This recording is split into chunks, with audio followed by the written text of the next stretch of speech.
Halo sobat, kami akan menjelaskan validasi metode analisis kapsul rifampicin menggunakan metode HPLC-PDA.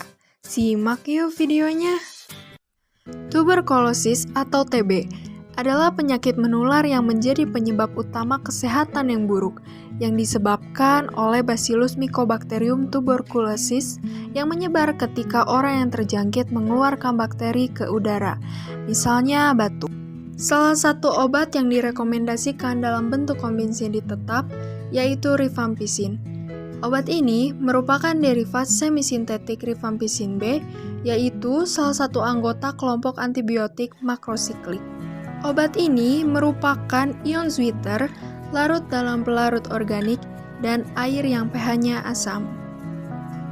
Berbagai metode analitik dilaporkan untuk penetapan isoniazid, rifampicin, dan pyrazinamid secara individual dan dalam campuran.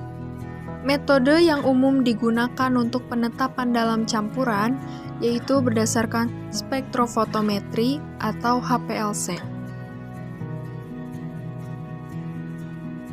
HPLC adalah metode pilihan untuk analisis sediaan farmasi. Karena kepekaan, reprodusibilitas, dan spesifitasnya, metode ini dapat memberikan penentuan yang lebih spesifik daripada metode spektrofotometri. Penggunaan HPLC fase terbalik untuk penetapan kadar rifampicin membutuhkan suatu internal standar dan tetrabutil amonium hidroksida sebagai agen pasangan ion dalam fase gerak yang memperpendek umur kolom. Oleh karena itu, penelitian ini dilakukan untuk mengembangkan metode analisis penetapan kadar kapsul rifampicin yang lebih mudah dan unggul dibandingkan metode-metode sebelumnya. Selain itu, penelitian ini juga dilakukan untuk mengetahui validitas dari penetapan kadar rifampicin menggunakan HPLC-PDA. Lalu, bagaimana tahap yang harus dilakukan? Yang pertama, siapkan alat dan bahan.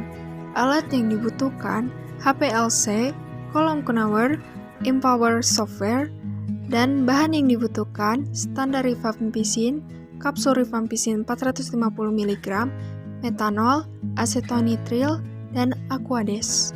Kemudian, pembuatan stok, penetapan kurva baku, penetapan keberulangan dan presisi antara, penetapan linearitas, penetapan akurasi, penetapan LOQ.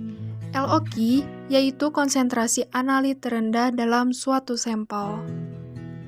Adapun sistem pemisahan yang dilakukan adalah menggunakan HPLC, pemisahan menggunakan kolom Knauer, deteksi dilakukan pada panjang gelombang 254 nm. Aquades sebagai komponen fase gerak A dan acetonitril sebagai komponen fase gerak B. LOC gradient dilakukan sebagai berikut.